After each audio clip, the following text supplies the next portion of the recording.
오늘 말씀은 잠언 7장입니다. 7장. 오늘은 잠언 7장 전체를 다 하겠습니다. 잠언 7장 1절로부터 27절. 잠언 7장 27절로부터 27절입니다. 우리 길지만 하나님의 말씀이니 우리 모두 함께 1절부터 27절까지 함께 말씀 읽도록 하겠습니다. 시작. 내 아들아 내 말을 지키며 내 계명을 간직하라. 내 계명을 지켜 살며 내 법을 내 눈동자처럼 지키라. 이것을 내 손가락에 매며 이것을 내 마음판에 새기라. 지혜에게 너는 내 누이라 하며 명철에게 너는 내 친족이라 하라. 그리하면 이것이 너를 지켜서 음녀에게 말로 호리는 이방 여인에게 빠지지 않게 하리라. 내가 내 집 들창으로 살창으로 내다보다가 어리석은 자 중에 젊은이 가운데 한 지혜 없는 자를 보았노라. 그가 거리를 지나 음녀의 골목 모퉁이로 가까이하여 그의 집 쪽으로 가는데 저물 때 황혼 때 깊은 밤 흥암 중에라. 그때 기생의 옷을 입은 간교한 여인이 그를 맞으니 이 여인은 떠들며 완악하며 그의 발이 집에 머물지 아니하여 어떤 때에는 거리 어떤 때에는 광장 또 모퉁이마다 서서 사람을 기다리는 자라. 그 여인이 그를 붙잡고 그에게 입맞추며 부끄러움을 모르는 얼굴로 그에게 말하되 내가 화목제를 드려 서원한 것을 오늘 갚았노라. 이러므로 내가 너를 맞으려고 나와 내 얼굴을 찾다가 너를 만났도다. 내 침상에는 요와 애굽의 문이 있는 이불을 폈고 모략과 침향과 계피를 뿌렸노라. 오라 우리가 아침까지 흡족하게 서로 사랑하며 사랑함으로 희락하자.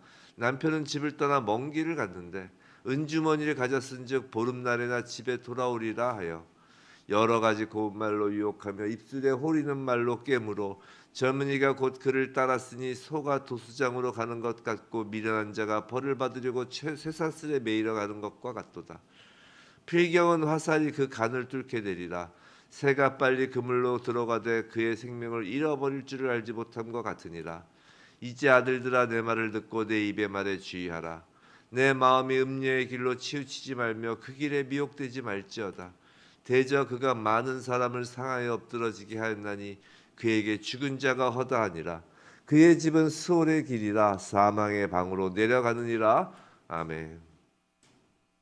이 아침에 잠언 7장 말씀 공허함은 유혹을 끌어들인다라는 제목으로 7장 말씀을 받을 때 정말 이 말씀을 깨닫는 은혜와 또 말씀으로 우리의 삶이 실제적으로 변화되는 말씀이 삶이 되는 그 능력이 임하길 주님의 이름으로 축원합니다. 어제 말씀에서는 그 유혹을 이길 힘은 내 안에 없으며 오직 하나님의 말씀만으로 유혹을 이길 수 있다라고 하였습니다. 오늘은 그렇다면 좀 유혹을 이기는 방법, 하나님의 말씀이 유혹을 이긴다고 했는데 그 말씀, 이 잠언 본문 말씀을 통하여 그 유혹을 이기는 방법이 무엇일까를 한번 살펴보도록 하겠습니다. 6절 7절을 보면 내가 내 집 들창으로 살창으로 내다보다가 어리석은 자 중에 젊은이 가운데 한 지혜 없는 자를 보았노라 라고 합니다. 지금 솔로몬은 집의 창문을 통해 길을 내려다보던 중 한 어리석은 젊은이를 발견한 거예요. 근데 8절에서 그 젊은이는 그가 거리를 지나 음녀의 골목 모퉁이로 가까이 하여 그의 집 쪽으로 가는 데라고 합니다. 그 젊은이는 거리를 지나서 음녀 골목 모퉁이로 가까이 하고 있어요. 그래서 가까이 하여가 중요한 거예요. 그 젊은이는 집 쪽으로는 가고 있는 것이 맞지만 굳이 음녀의 골목 모퉁이로 가까이에서 간다는 것이에요. 멀리 떨어져 갈 수도 있음을 지금 암시하고 있는 거예요. 유혹을 이기는 방법 첫 번째, 장소의 거룩함입니다. 장소의 거룩함. 맹모 삼천지교라는 말을 아실 거예요. 맹자의 어머니가 자식의 교육을 위해 3번 이사했다는 데서 비롯된 말이에요. 3번 어딘지 기억나세요? 첫 번째가 그 장례 치르는 곳이죠. 장례 치르는 곳. 장의사 있는 곳. 두 번째가 아마 장사하는 곳이었을 거예요. 시장. 그 흉내를 계속 내죠. 맹자가. 3번째가 이제 서당. 글 읽는 그곳에 근처에 이사를 가죠. 여하튼 장소가 중요하다는 것이죠. 우리가 서 있는 장소가 어디인지 매우 중요합니다. 유혹을 받을 상황 자체를 원천적으로 봉쇄해야 한다는 것이에요. 사도 바울도 그의 믿음의 아들 디모데에게 편지하면서 마지막 날에 주의해야 할 것을 이렇게 말하고 있어요. 디모데후서 3장 1절부터 5절까지인데 제가 한번 읽어드리겠습니다. 디모데후서 3장 1절부터 5절 말씀. 디모데후서가 사도 바울이 쓴 마지막 서신서예요. 디모데후서를 기록하고 이제 로마 감옥에서 이제 모기베어 이제 순교하죠. 정말 마지막 때를 놓고 쓴 서신서입니다. 3장 1절부터 5절. 너는 이것을 알라. 말세에 고통하는 때가 이르러 말세가 되면 이제 고통하게 된다는 것이에요. 근데 어떤 것으로 고통하게 되느냐? 이제부터 이야기를 하는 것입니다. 2절. 사람들이 자기를 사랑하며 돈을 사랑하며 자랑하며 교만하며 비방하며 부모를 거역하며 감사하지 아니하며 거룩하지 아니하며 무정하며 원통함을 풀지 아니하며 모함하며 절제하지 못하며 사나우며 선한 것을 좋아하지 아니하며 배신하며 조급하며 자만하며 쾌락을 사랑하기를 하나님 사랑하는 것보다 더하며 경건의 모양은 있으나 경건의 능력은 부인하니 이 같은 자들에게서 내가 돌아서라 라고 합니다.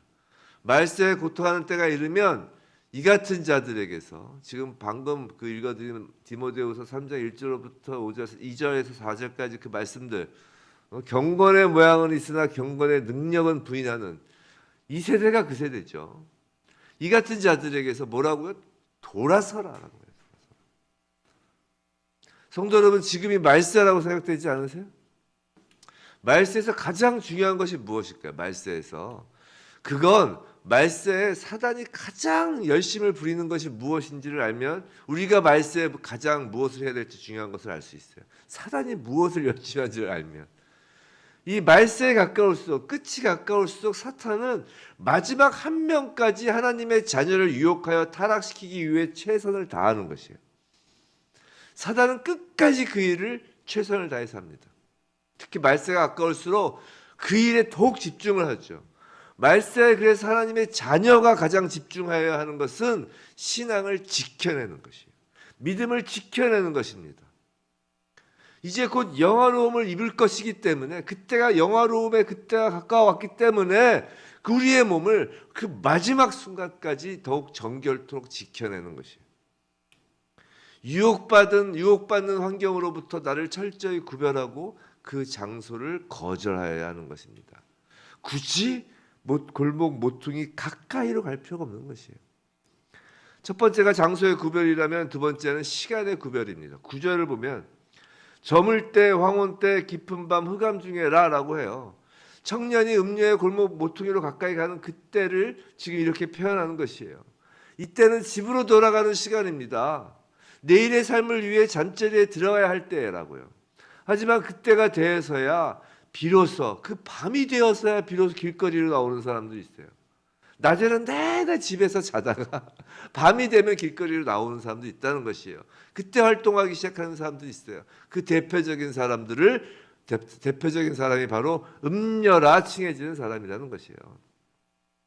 그래서 음녀라는 건 단순히 여자를 의미하는 게 아니라고요. 그 밤 시간에 밤문화에 흥청망청 취해 있는 모든 자들을 지금 음녀라는 것입니다. 유혹을 이겨내기 위해서는 유혹의 장소에 가지 않는 것도 중요하지만 유혹받기 쉬운 시간부터 자신을 구별하려는 노력 또한 중요한 것이에요. 오늘날 한번 보세요. 사람들의 삶의 방식을 보면 많은 사람들이 그 잠자리에 드는 시각이 점점 늦어지고 있어요.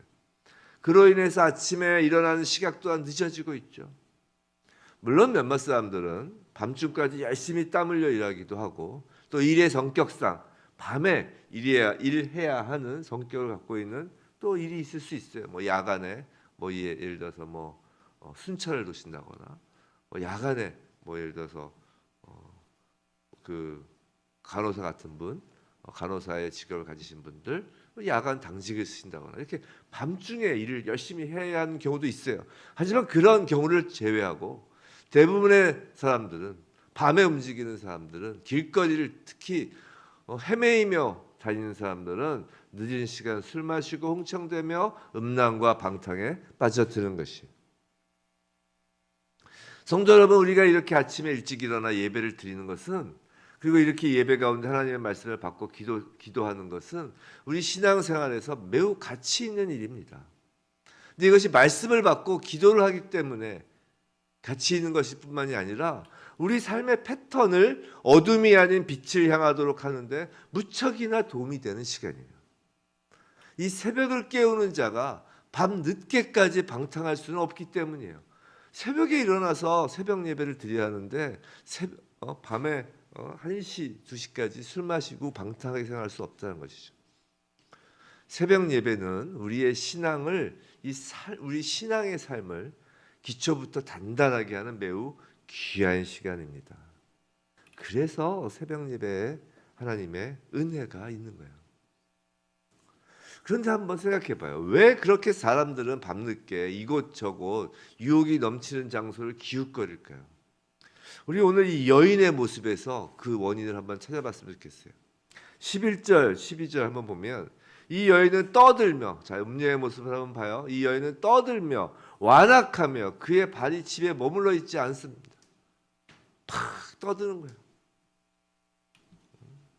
완악하다. 아직 마음이 굳어 있죠.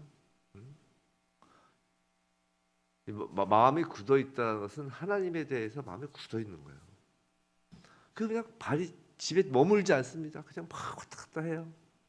어떤 때는 거리, 어떤 때는 광장 또는 모퉁이에 서 있습니다. 한 곳에 가만히 있지 못하죠. 술 마시는 분들, 1차, 2차, 3차, 그것에 비유할까요? 또 16절 봐요. 내 침상에는 요와 애굽의 문의는 이불을 폈고 17절 모략과 침향과 계피를 뿌렸노라. 요새 말로 하면 명품으로 치장된 가구와 옷과 핸드백과 명품 차와 막 그런 거로 좀 둘러싸이고 막 치장돼 있는 것이에요. 한번 상상해 보세요.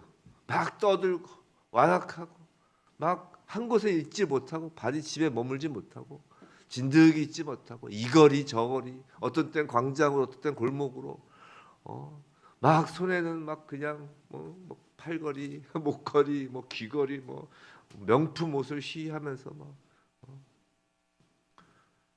그렇게 휘젓고 다닌다고 생각해 보세요.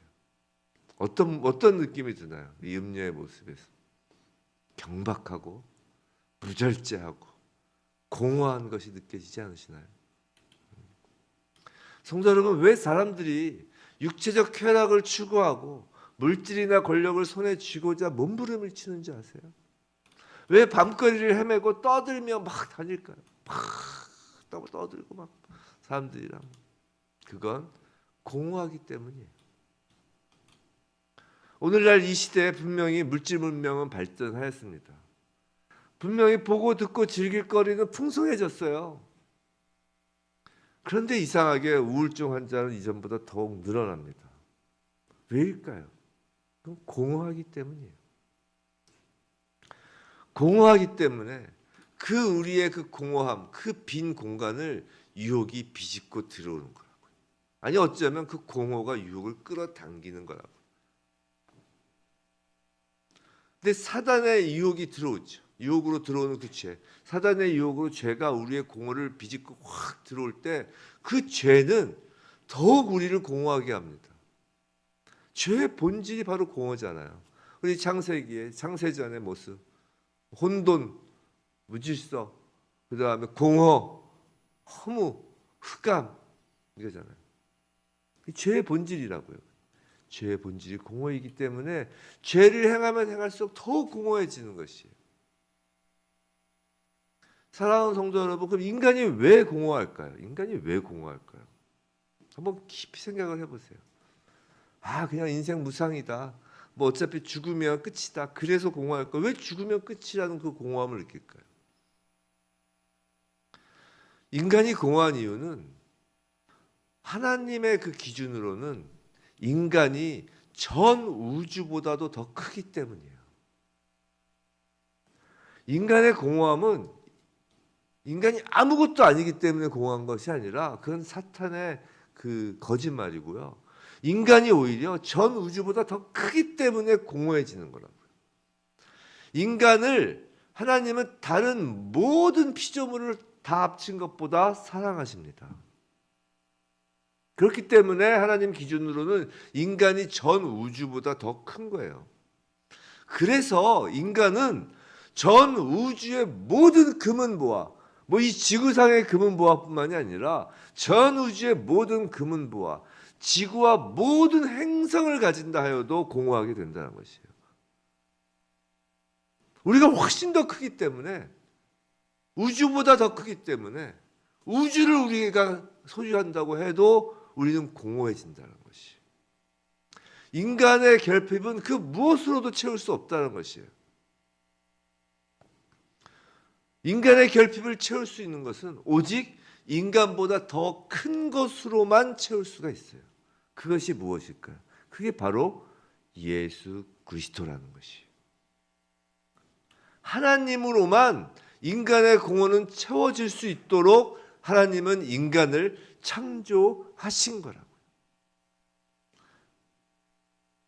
그토록 하나님은 인간을 사랑하시는 거예요. 요한복음에 수가성 우물가 여인 이야기 기억나시잖아요. 남편이 다섯이라는 그것은 그 여인의 갈증을 이야기하는 것이고, 그 여인의 갈증을 그 어떤 것으로도 채워줄 수 없다는 것을 이야기하는 거잖아요. 그래서 그녀에게 예수께서 내가 주는 물을 먹는 자는 영원히 목마르지 아니하리라 라고 하시는 거예요. 내가 진짜 남편이다 라고 말씀하시는 거죠. 그 다섯의 남편은 너의 갈증을 전혀 채우지도 못해. 너의 공허함을 전혀 채우지도 못해. 오직 나만이 채울 수 있다라고 말씀하시는 거예요. 사랑하는 성도 여러분, 마지막 때에는 지키는 것이 중요하다고 했습니다. 마지막 때에는 지키는 것이 중요해요. 우리의 장소와 시간을 거룩하게 지켜야 합니다. 우리의 장소와 시간을 거룩한 것으로 채워야 되는 거예요. 장소와 시간을 거룩하게 지킨다는 건 우리의 공허를 채운다는 것이에요. 채워져야 한다는 것이에요. 우리를 그냥 공허함으로 놔두면 그 공허함은 유혹을 끌어들이기 때문입니다. 어느 유명한 스님이 예전에 입적하시면서 돌아가시면서, 보통 고승들은 돌아가시면서 이제 한마디씩을 남기죠. 한마디씩. 최근에 조계종 아주 유명하신 스님이 돌아가셨죠. 근데 그분은 지금 더 수사를 한다고는 하지만 좀 어떤 법원을 남기고 돌아가시는 게 아니라 유언을 남기고 돌아가셨어요. 그래서 지금 경찰이 수사한다고 하는데 참 드문 일입니다. 드문 일. 스님이 그렇게 유서를 남기고 자살의 행위를 한다. 좀 드문 일이라서 이제 경찰이 수사를 하는 것이죠. 여하튼 옛날에 어떤 유명한 고승께서 유명한 스님이 한마디를 남겼어요. 그 한마디가 뭐였냐면 무라는 거예요. 법원이 공허라는 거예요. 공허. 정답을 얘기한 거예요. 정답을. 하나님과의 관계가 떨어져 있으면 무라는 거예요. 평생 부처를 하면서 수양을 한 거죠. 스님들은 수양을 하는 거잖아요. 수양을 평생을 했는데 맨 마지막에 남긴 단어가 무인 거예요. 예수 그리스도로 인하여 하나님과 하나가 되지 않으면 무인 것입니다. 무가 뭐예요? 공허예요. 허무. 그 공허 허무는 죄를 끌어당기는 거예요. 블랙홀처럼 빨려 들어가는 것입니다. 하나님으로 채워지지 않는 마음은, 인생은 늘 공허하게 되며 언제나 죄가 그 자리를, 공허의 자리를 차지하는 것이에요. 시간, 장소를 거룩하게 구별하며 하루의 시작을 공허가 아닌 하나님의 임재로 채울 수 있어야 하는 것입니다. 그것을 위해서 새벽 예배만큼 사실 좋은 것도 없어요. 성도 여러분, 솔직히 가장 복받은 인생이 무엇인 것 같으세요? 그건 우리의 호흡이 멈추는 날까지 날마다 새벽 예배를 드릴 수 있는 것이 가장 축복된 인생입니다. 이게 가장 축복된 인생이에요. 새벽 예배 드리려면 일단 건강이 허락돼야 돼요. 건강이 건강이 허락돼야 되고, 그리고 생활의 리듬, 삶의 규칙, 삶이 규칙적이어야 됩니다. 삶이 막 불규칙적인 분들은 새벽 예배하기 정말 힘들어요. 그래서 사실 어찌 보면 새벽 예배를 통하여 삶의 규칙을 잡는 게 중요해요. 우리가 보통 아침에 일찍 일어나려면 밤에 일찍 자야 된다고 하죠. 근데 그 생각이 바뀌어야 돼요. 뭐냐면 아침에 일찍 일어나야 밤에 일찍 잡니다. 그게 거꾸로예요. 아침에 새벽에 일찍 일어나면 밤에 일찍 자게 돼요. 그렇게 해서 생활 리듬을 찾는 것이에요. 생활 리듬을 찾으면 건강해져요. 건강해지면 또 새벽 예배를 또 할 수 있어요. 이 새벽 예배가 이 육신의 건강에도 좋다니까요. 또 새벽 예배를 하면은 술을 마실 수가 없어요. 꼭 교회에서 술 마시지 말라고 안 해도 굳이 이야기 안 해도 됩니다. 저 그런 얘기 안 하잖아요. 술 드실 수 있죠. 그게 죄는 아니에요. 술 드시는 게 그게 구원을 못 받는 그런 문제가 비본질적인 거란 거예요. 비본질적인 본질적인 것이 아니라는 것이죠. 물론 이제 술이 이제 너무 취하면 우리가 이제 죄의 유혹에 빠지기 쉽고, 그리고 이제 확실히 성령이 운행하시는데 큰 방해가 됩니다. 그러니까 안 마시는 게 좋죠. 근데 그렇다고 막 정지하지는 않습니다. 근데 이렇게 새벽 예배를 하면 술 마실 수도 없어요. 술 대낮부터 마시는 경우는 별로 없잖아요. 하여튼 이렇게 새벽 예배를 드릴 수 있는 것이 가장 축복된 인생입니다. 부디 우리 장소의 거룩함, 또 시간의 거룩함, 그 속에서 우리 주님만으로 그 우리의 공허가 채워지는, 그래서 공허하지 않은 인생, 주님으로만 채워질 수 있거든요. 오직 주님으로만 채움받는 그런 우리 모두에게 주님의 이름으로 축원합니다.